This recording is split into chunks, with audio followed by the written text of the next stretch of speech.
Okay, so welcome to our Meaningful Speech Monthly Lunch and Learn. Before I get started with our guest for today, I would like to make a couple of disclaimers. This is part one of a three-part series that I will be doing on ABA perspectives. So the opinions shared here today are going to be mine and Tiffany Hammond's. And that this is not nothing that is going to be shared is to take the place of any medical advice that you might get from any medical providers for yourself or your children. The second disclaimer is going to be that we use, if everybody could turn off their mics, please. Um, we do use identity first language here in all of our lunch and learn interviews. So that is language that is preferred from autistic adults in the autistic community. That might feel new to some of you, but you might hear us say things like autistic child instead of child with autism. So those are my two disclaimers. And without further ado, I would like to introduce Tiffany Hammond to you. Tiffany is the voice behind Fidgets and Fries. She is an autistic mother, advocate, and storyteller who uses her personal experiences with autism and parenting two autistic boys to guide others on their journey. She has a master's in developmental psychology and spends her time teaching, coaching, and mentoring others in disability justice issues. Her activism is rooted in challenging the current perception of autism as a lifelong burden, cultivating a community that explores the concept of intersectionality, and inspiring thought leaders through storytelling, education, and critical discourse. Welcome, Tiffany. Hey, thank you. We're so happy to have you here today. Yeah, I'm excited. I'm nervous, but I'm good. I promise I'll go easy on you. I did preview some questions with Tiffany before this interview. So, like I said earlier, if any questions arise from the audience, feel free to put them in the chat and we will try to address them at the end here. So, Tiffany, the first thing I would love for you to kind of tell our audience is how you became an autism advocate. Um, well, my son was diagnosed when he was 17 years old. I was already diagnosed like years prior to that, but I didn't really focus on that. I kind of like hid it. Um, and I didn't really want to face that reality yet. Um, but I think I became an advocate more around the time that he was diagnosed. And I pretty much haven't stopped fighting since then. It's just like everything is like a fight. So I think that this role, I kind of just like stumbled into it, like, because you're constantly fighting. And,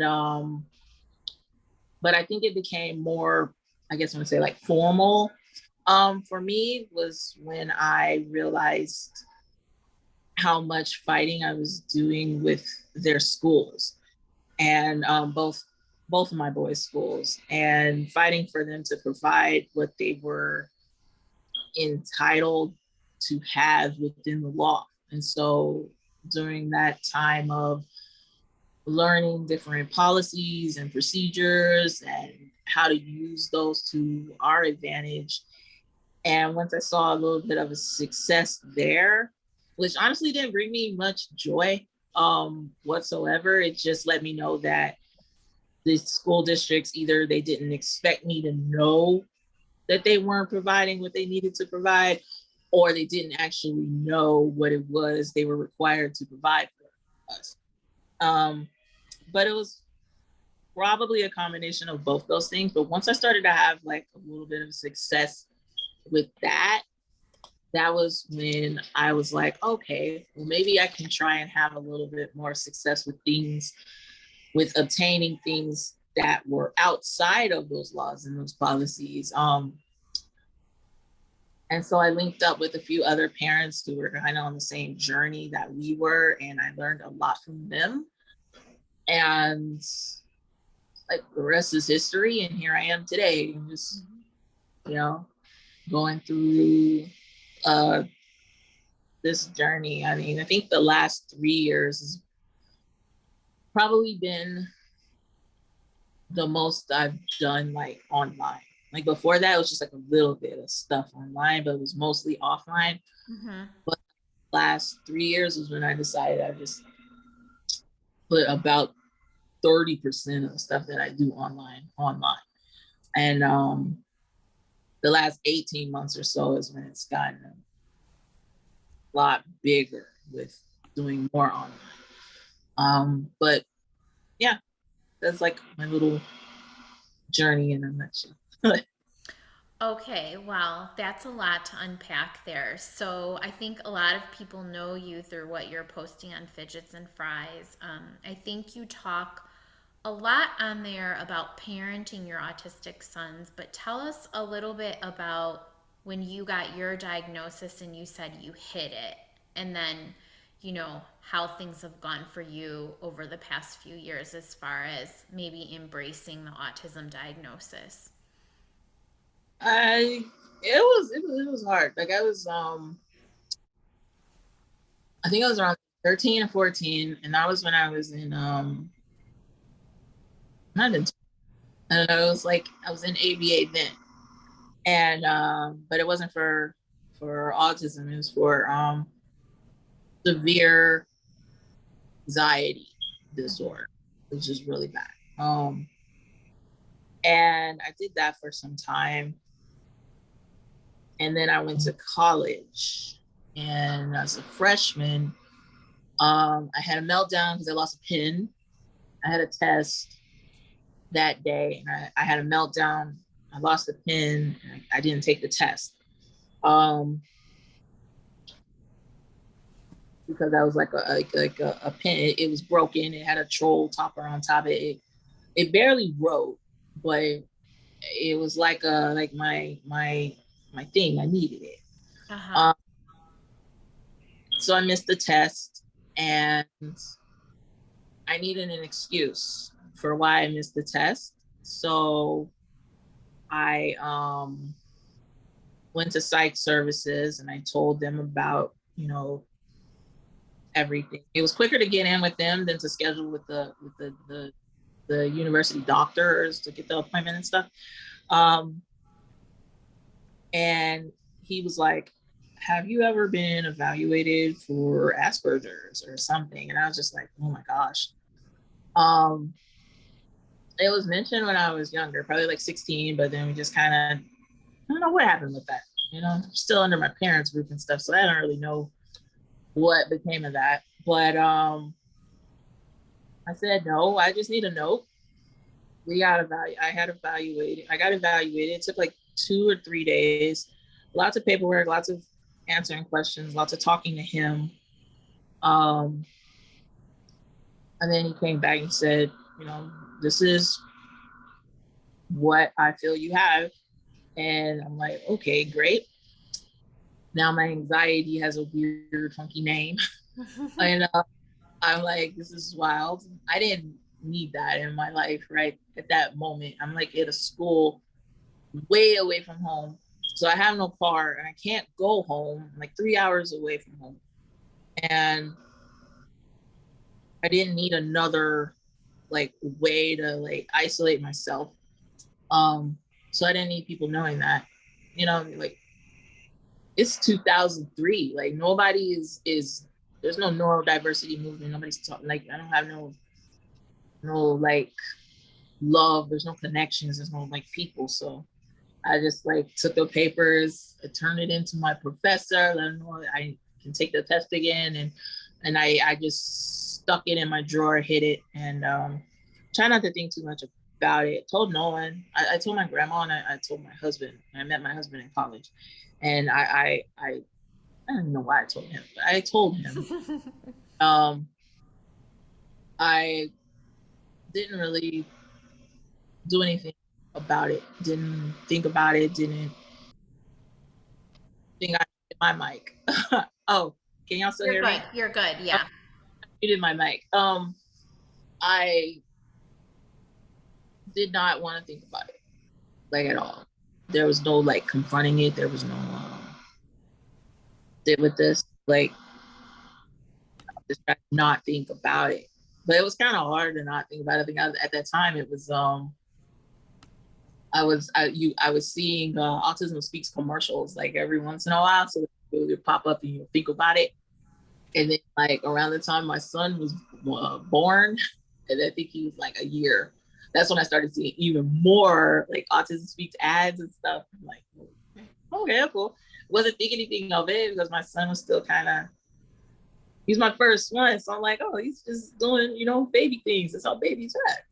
So I wasn't really thinking about it. But every time I seen one of those ads, I was thinking about it like for myself. Mm-hmm.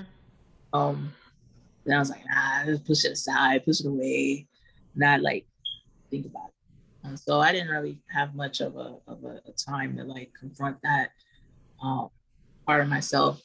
Not until probably until my youngest was probably like 6 or 7, because Okay. he to me, like he's so similar to me, and Mm-hmm. so it's like I'm seeing myself in him and his challenges and the things that he has. I'm like seeing myself like play out, like crap. What are some of those similarities? It's the whole like he didn't talk at school. I didn't talk at school. The whole like you keep it in, you bottle it up. The different stems that he has are similar to mine. The different outbursts that he has, the things that he gets overloaded by. The whole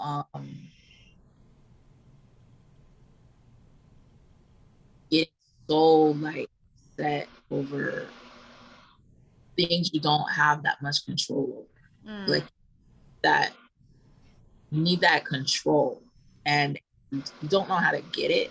Exactly, you don't know how to get that in control. You just know you need it. Um, to get by, but you don't know how to tell people that. And it's either you don't know how to tell someone that you need these things, or you need this type of like control over yourself and the environment around you, or you are ashamed to say that, or you raw with yourself. You don't want to feel like an outcast when people already look at you as one. And so I started to see a lot of that. We didn't handle certain situations like the right um, way. Like I had a lot of like times where I just didn't want to be here anymore, like on Earth, like in life. mm-hmm. Like what would and it was like over like small things, like they felt big to me at the time. Like you know, they keep stealing my markers. I love those markers. They keep stealing these markers, and instead of being like just so super mad about it, I took it to the next level. Like, oh, I can't. These markers are not here. They're gone. My life is over. So maybe my life should be over, right? Like you go there, you go to Mm-hmm. those places.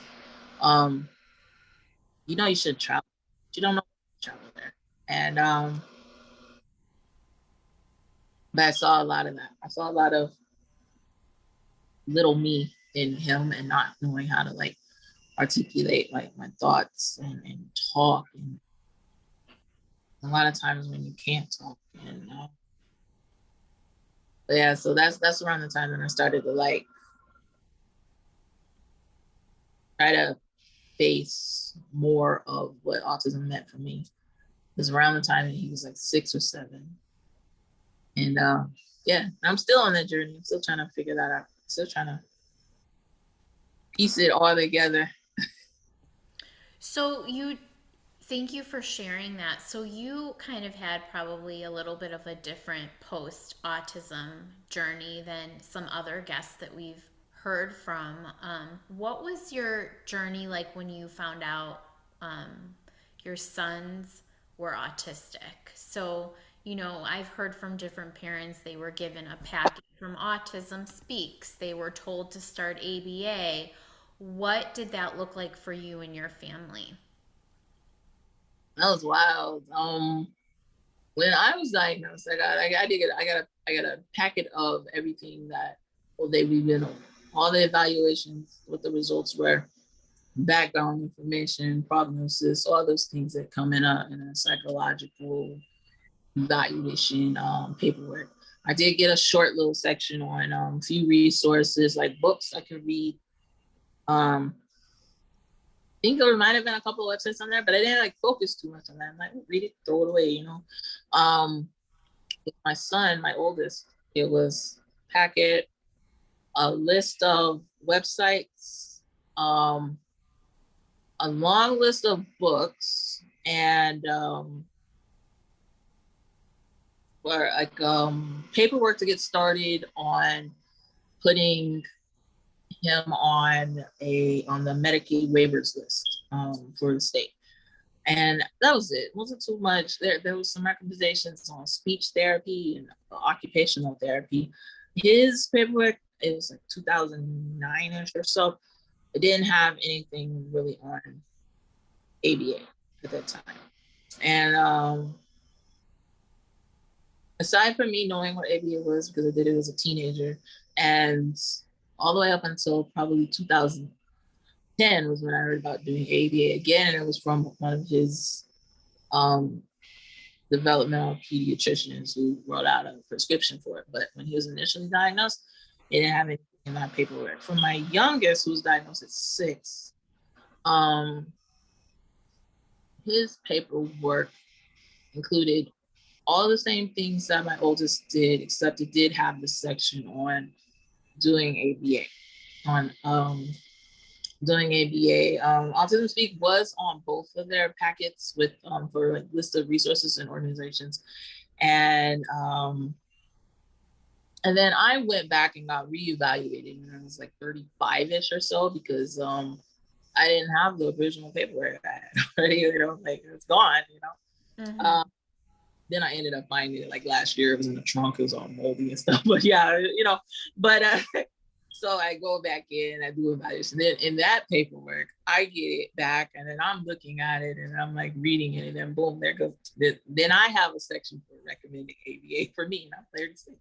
I'm like, okay, you know, so that's on there. And also a list of books and a list of websites and a list of different organizations that you can So that's really interesting. There was probably a change, between when your first son was diagnosed and your second son, as far as what neuropsychologists and doctors were recommending to people.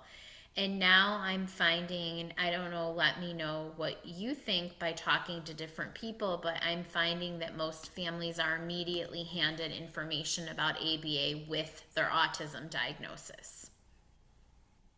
I think I think that happens a lot more now. I mean, I even got it, and I got diagnosed again at age 36, and I had it on my paperwork. Yeah.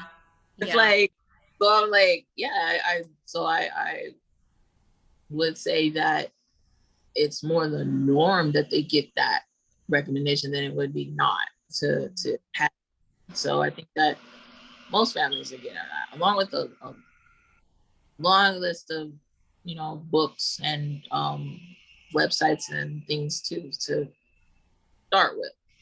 But yeah, I think that that's one of the things that they do get, that you do get, especially like with my sons, my youngest. It was probably one of the top uh things listed on next steps or what to do. After that was probably listed at the top, towards the top. Was to do that. But yeah, I think that a lot of them are turned that way. I mean, it also had speech recognitions, OT, and things like that listed on there. I think his paperwork even had some type of like alternative ones like hippotherapy and music therapy and sensory Oh. Mm-hmm. on um, his paperwork as well. So I know a lot of people's aren't like that would have all that. Like my oldest didn't have. all of that on there. And but yeah, but I do think major things that you're told as a new parent, as a parent to a newly diagnosed child. Yeah. Yeah. And that's the first information parents are exposed to. And a lot of parents, immediately think their child has to be in 40 hours of ABA a week. So let's get into the nitty gritty and hear your thoughts and opinions on that. Which may be a little bit different from some other people's thoughts and opinions who are part of this neurodiversity movement. Correct me if I'm wrong, but are you an autistic adult that feels like you were traumatized from your ABA therapy? I feel like I'm traumatized by life, period. Not Uh-huh. just gay, not not just that. Wasn't it wasn't just that. It was a lot of things. A lot of challenges. And because of who I am, like what I taught growing up, also being like a little Black girl, I'm taught much similar way that I was taught when I was in ABA about the expectations that are placed upon me. Like, what is it that you need to do to maneuver about this society in a way that, would bring you joy and stability and friends and employment and success and have less problems and be less complicated and stuff. So a lot of like what I was learning as a little Black girl didn't differ from what I was learning in ABA. Mm-hmm. And so in a lot of ways it wasn't too much different. And both kind of sucked. I'm not like lying and say it felt good, but um but I also won't lie and say it didn't help me. So I can't say that being ABA was just like complete like, the worst thing that I ever had to like face ever. It wasn't. It was life in general it's like I can't tell you what I was taught from my family was all that different from what I'm being taught in ABA and what traumatized me more. And because both did. And coming from my family, it all came from love. Like it came from love and care and what they were taught and how they had to learn and how they had to be. And then a lot of it came from me just observing them. Why is your voice different when you talk to this person? Why'd you change? Why'd you sit up straight? Why are you wearing that when you don't like that? Like, why's your shirt so tight? Why did you button it way up here? Why did your voice go up high 3 octaves? Why do you say yes, ma'am, and yes, sir to this officer person, but over here you're not really saying that? But why are you looking at that person in the face, but you're not looking at this person in the face? So it's a lot of things that I also like have to like observe and looking at from them too. So I'm learning a lot from my family, and I'm learning a lot from watching them and the things that they tell me. And you sit down and you have the talk, and this is why you can't do that. Someone is going to think this about you. So when you come across these type of people, you have to behave in this kind of way so that you're not perceived in this kind of way. You want to open up a lot of doors for yourself. You want to be successful in the future. So you gotta work 3 times harder. So you can't sit like that. You can't write like that. You have to talk more. You have to say more things. So it's a lot of what I'm learning in ABA wasn't much more different than what I was learning at home. And so it's a complicated thoughts on it because I had to learn how to exist. I had to learn how to survive violent systems, and I have to try to teach my children to do the same. I don't know. So, are your kids in ABA? What did you decide was best for them? For them, we tried ABA Mhm. like when they were younger. And I think we came about that decision because um it was more access. We didn't have any options. We lived in the middle of nowhere, and the only people that would come out to our house was the ABA Yeah. centers. We couldn't get into speech. But like there was these social skills type of speech thing going on at a speech center. That neither one of my children uh, they felt were good for the program. Um, and we lived in the middle of nowhere. And so that's how we ended up. He was like, oh my gosh, something has to be better than nothing. Right? We have nothing right now, like at all. Um and so they did it for a little bit. It wasn't long. And it probably lasted like 11 months, maybe or so. Okay. Uh, but they're not in it now. They haven't been in it in several. Uh, Why did you decide to pull them from it? I think that from that center that they were at, it was they treated.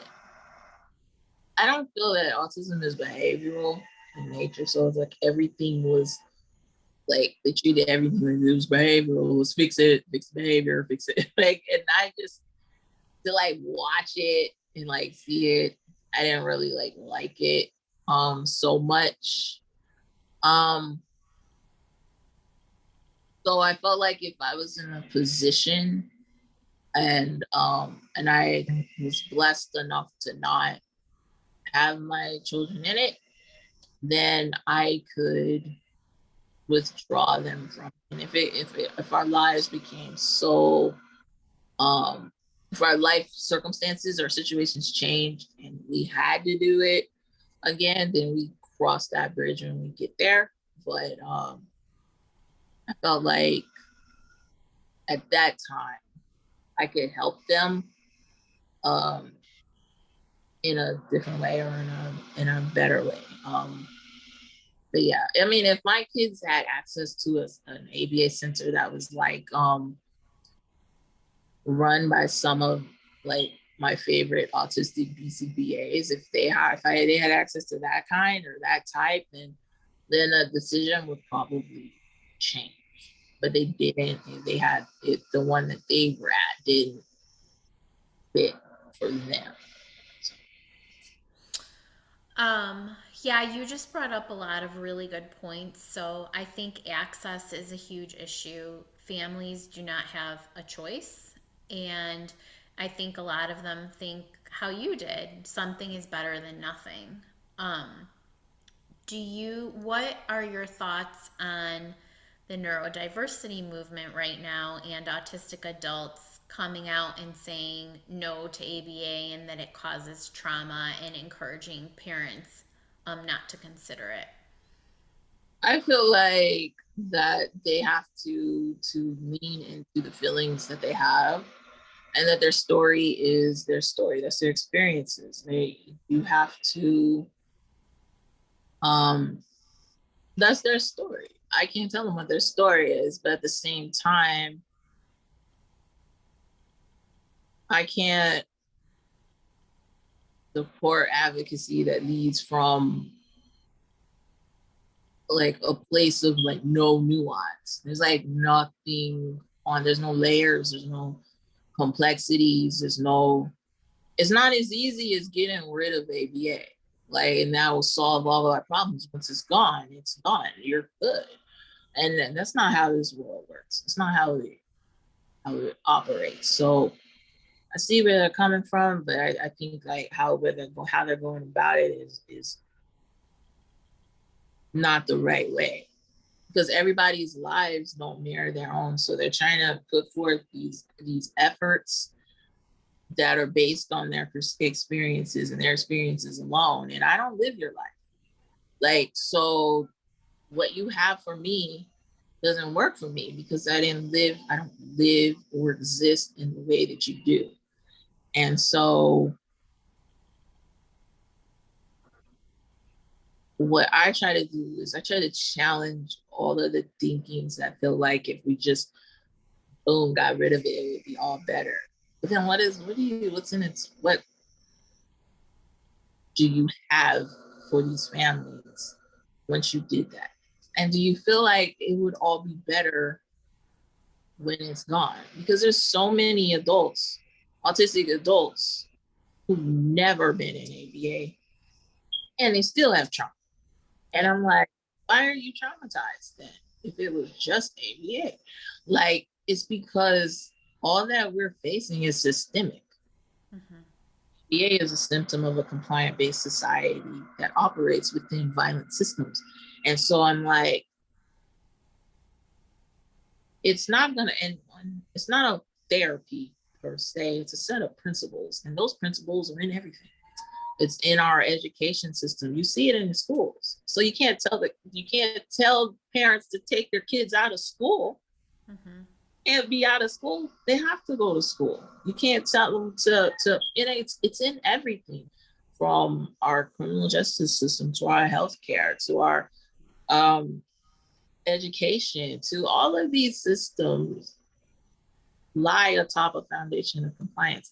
And so I'm like trying to challenge this community to see that, to understand that, and want to try to do something about the systems that produce these type of programs and thinking and attitudes, things like that. Because you getting rid of ABA is for a lot of families getting rid of the only thing that they have, for one. Also,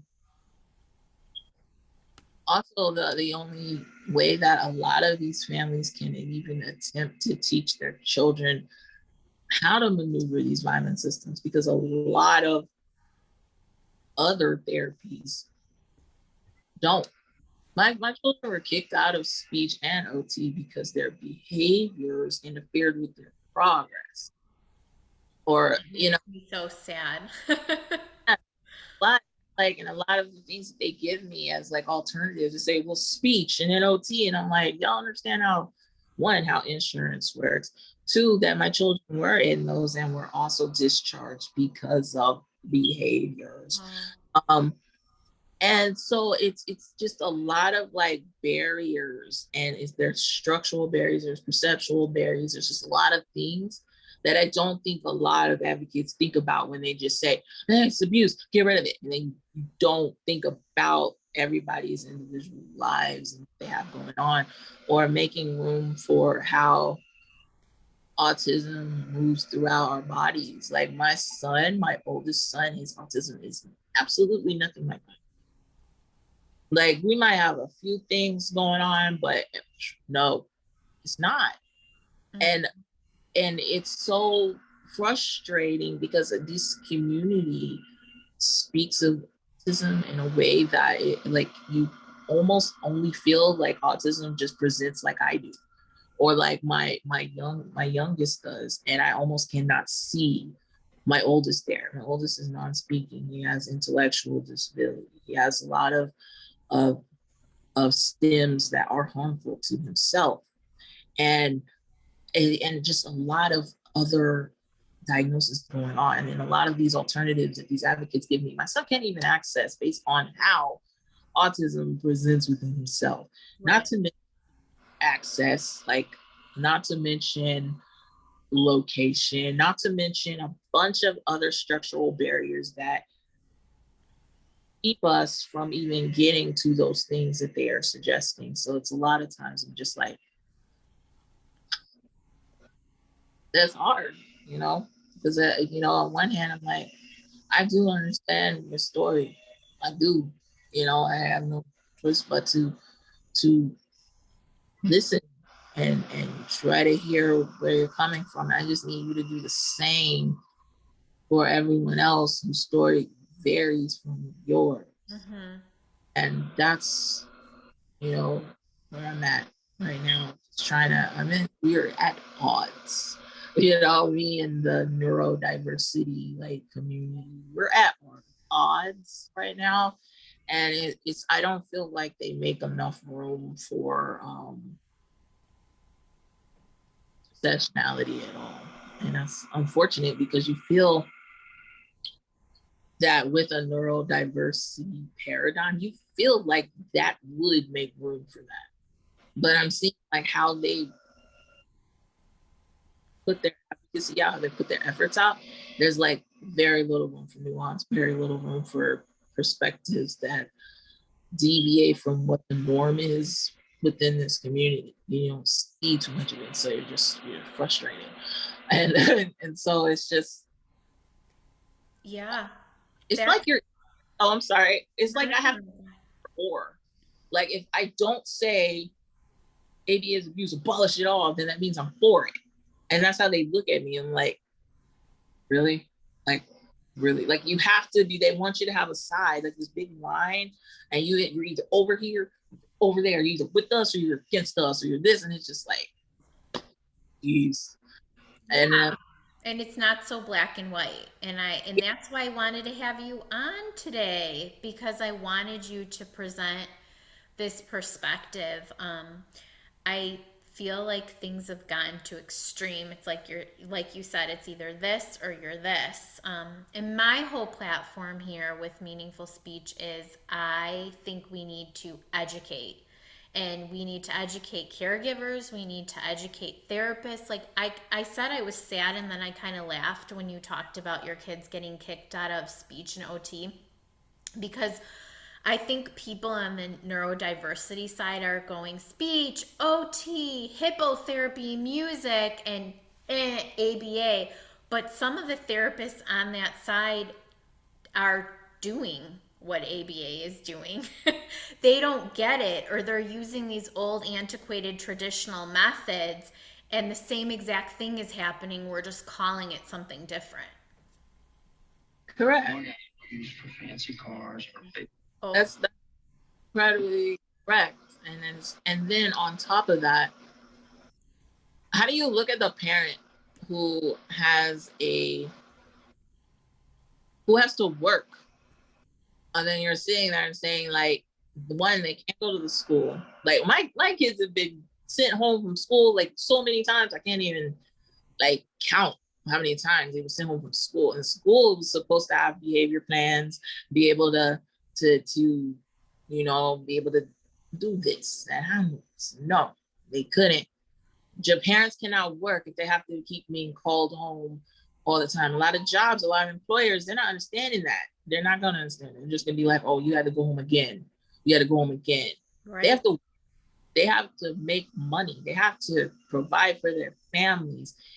And if their child cannot attend school and they have an ABA based center or a school that is willing to take care of their child at the same time, educate their child with an educational curriculum, you know, and yes, they'll be using, you know, principles of ABA and stuff, but it allows that parent to be able to provide for them, you know. And I am seeing so many of other advocates try and put these points out, and I've seen the comments, and so many that I read, it was just like, you have to use ABA for childcare, then that's abuse. And I'm just sitting here and I'm like, oh my gosh, I don't know if we're getting anywhere here. Like it's like very, very difficult to try and get many to see past the anger and the things that they have. And I have no clue how to address that or move people past that. And at all, but I do know that it's a very complicated, multi-layered conversation that has not taken place that often, or like, I don't know, prior to people digging into my behind about it, I really haven't seen too many people having a serious conversation about it at all. Mm-hmm. Um, and I never understood why. I'm like, why are we not having a deeper conversation in this? Why are we letting this community be dominated by ABA's abuse, 3 words, and then y'all move on? Like, and then that's it. And then I don't understand why we weren't having deeper conversations, and why we weren't thinking about all the situations and all the experiences that other people have. It's not as easy. It's not an easy decision for a lot of families to make. Like, I can imagine you're a parent and you're coming on here and you don't know what to do, and the only, you have to work and you don't know what to do. You have to put your child into this type of program, and you come on here and you're trashed online. You're abusing your child. You're hurting them, and you have to carry that. Like, you have to carry those thoughts with you, and that's a really hard thing for a parent to go through. And I know this. I'm a parent, and the thing that not much bothers me at all, unless talk about my kids or my parenting. Those things like hit me, like in a way that, like, I don't want to. You feel like you doubt your abilities to take care of, your child, and then you get into this, like, this headspace, and then I feel for parents, and I feel for autistic adults as well. I feel like we need to have better conversations about the things that are hard to have conversations about. I think we Yeah. shy away from stuff. And Yeah, and I mean I'm going to have a couple other guests on in the next couple of months that are going to present other perspectives. My goal is to just kind of look at the bigger picture of all of this, because like we talked about, a few times now, this is very difficult for people parenting autistic kids, making this decision. And sorry, are you frozen, Tiffany? Uh-oh. I don't know. Am I? Okay, you're back. Yay. Um, a few questions came in the chat that I wanted to get to. We'll probably we normally cut off at 12:45. I'm going to give us like 5 more minutes. This is just like such a good heavy topic. There's a lot to talk about here. But let me just skim through these questions and see maybe what you can answer really quick. Did you find that the approaches used by ABA therapists when you were in ABA were similar or different to those that your sons experienced when they went through ABA? Uh, Not really. Like, nah, not really. So not really I were think it's they weren't really not different, really. they were the same. Yeah, I feel like they were the same. I feel like the methodologies used were the same. The techniques were similar. I think where they differed was, I feel like my son's therapists were nicer Mm. than the ones I had. But I do feel like a lot of what they did or what they used was in many ways similar um, to what I went through. But their therapists were nice. Yeah. Someone But else wrote a really great question. Like what I'm sorry, your bandwidth is low. It keeps alerting me. Can you still hear me and see me? yeah, I can still hear you. I can still Okay, see you. great. Still all of that.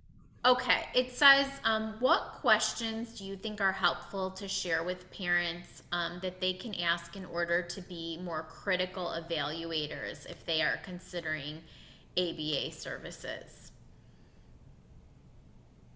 I think one of the main things that I asked around, like my sons did a period of like 11-ish months or so, but they went through like different centers. Like at the beginning, it was like all we could find was like a home one came out, and then like later on, other centers popped up that our insurance actually like covered. So they were able to. I think they were within. Aiden was with 3 different centers, and JoJo was with 2. So what we found was that we felt incredibly uncomfortable with the ones that didn't let us observe. Like they were like, "Oh, you can look at it, the beginning," um, and then they didn't want us to like go and look back and pop up and look. They felt like it would distract them, and then they wouldn't want to work with them, things like that.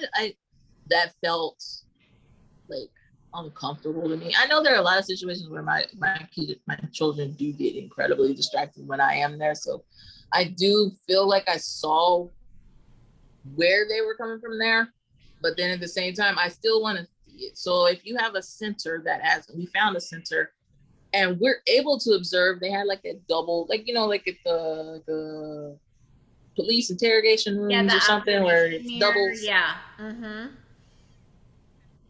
Like we were able to actually go in and like observe them. There's another center that had a room we can go in. You had cameras everywhere. You can see, you can observe, you can, if you wanted to have the sound on, you click the sound so you can hear, what they're doing. So definitely I think that if you do find a center that you're able to observe, you're able to, whenever you want to come in and just see how it's going, see what's how they're doing. I work Mari with Auti on Instagram. Amazing. She's autistic. And she has lots of tips and advice for parents who have to put their children. Okay, so with signs of things to look for. I had a center that didn't like that Aiden flapped. But flapping's not hurting it. Mm-hmm. So as long as he's not, hurting himself, so definitely allow them to be able to do the stems that don't hurt anyone, don't hurt themselves, there are a few centers that didn't want my son to do any of those at all. So they were always like stopping that, or so definitely ask about that. Also, I never allowed them to do treats, like rewards for doing something. Like, here, have some Skittles for completing a puzzle, or doing that. Like, one that didn't work in the long run at all, too, that just felt demeaning to me. Like, just, like, here, have some Skittles for lining up the trucks or something. It just, I didn't like that at all. And it didn't work in the long run. It didn't generalize to other like settings and stuff. And it just got to the point where like, something about like my son was, I need him to put on a jacket. He'd only put on a jacket because he felt like he was gonna get a Skittle from it. And I no, I want him to put on a jacket. He goes outside and he's cold. I want him to like feel that he's freezing and want that coat, not I want to put the coat on because it's going to get me candy, so it was a lot of, so definitely look for that as well. And those are like the main, like, things that we ended up looking for. And the last center that we did end up having, I was probably the better of all the centers that we were at, but then we ended up moving. So, but yeah, but definitely there's a lot of like Mari at Autianwith. She's an autistic BCBA out of Texas, and lots of information from her and her account on harm reduction, what to look for. And Robin with Auteach official on Instagram as well. They both are big with harm reduction within ABA. If your child has to be in there, how can you make it safer for them while they're in there? That's great. I will definitely link to those when I post this video, and that's really great advice. So, to kind of summarize everything, would you say that no, you do not recommend ABA if there are alternative options? However, you realize that there are not alternative options for many families. I don't Is that think a there's fair alternative. statement? Yeah. um, I feel like a family needs to do what a family needs to do. I don't think I should have that type of control. Okay. I don't think any of like have that type of control over another. I would never want to do. I know how complex it is. I know different intersections as a parent, as an autistic person, as a Black person, as a everything. I have all these things that influence these thoughts. So no, I don't think there's a viable alternative at all. I feel like as long as any of the therapies, not just ABA, anything, any educational system, any school thing, any therapy period, as long as it operates within a system of compliance, always at risk for harm. Like you can't escape it. So how do we reduce it while simultaneously trying to dismantle and disrupt these systems that cause it? Like that's what I'm like about. Like if you have to do ABA, you gotta do ABA. I'm not like seriously. I have parents emailing me or sending me on like Zoom and they're in tears. Their child is in crisis. They don't know what to do. And they keep sending them to hospitals and doping them up with meds and then sending them home and they're still doing the same things and they don't know what to do. And I'm like, and they're like, we can't do ABA, that's abusive. And I'm just saying, oh my gosh, you have nothing. You have no respite. You have no speech. You have no OT. You have nothing. But this ABA will take you and they will help you in whatever way they can try and help you. It's better than nothing. You're tired, you're drained. And if you have to do it, you have to do it. But I want this community to understand that a lot of this stuff is systemic. Like this parent calling me crying and screaming because she has nothing else. And she's hiding out in her bathroom and her son is destroying the next room and she's scared. And you put her there. You told her she's abusive because she can't, the only thing that she has right now, she can't do. And so you're just as responsible for putting her in that bathroom as society is. Mm-hmm. So can we reduce the amount of harm that her son can come to within being ABA while simultaneously trying to disrupt the systems that make ABA be the only thing she has? And that's what a lot of this community, and that's where I'm at right now. If you have to do it, you have to do it. But, also help me try to inspire others to want to disrupt these systems so we aren't subjected to these type of things. And that's where I'm at. I will never condemn a parent for any of that. I so appreciate that. Thank you so much for that summary and that awesome illustration of, a family in crisis. I think that is so important for my audience to hear. And a lot of people have just posted in the comments how thankful they are for you today and for your approach here. And people are saying all kinds of great things, that this was incredible and they very much needed to hear this. I'll try to share some of these comments with you later, but I know we went over. Thank you so much to you and to everyone that stuck around to listen to this. I will try to get it uploaded to YouTube later today, so it will be available for people outside of the course to listen to. So thank you again, Tiffany, so much. I hope you have a wonderful weekend. Thank you. You too. Thanks, everyone. Bye, everyone.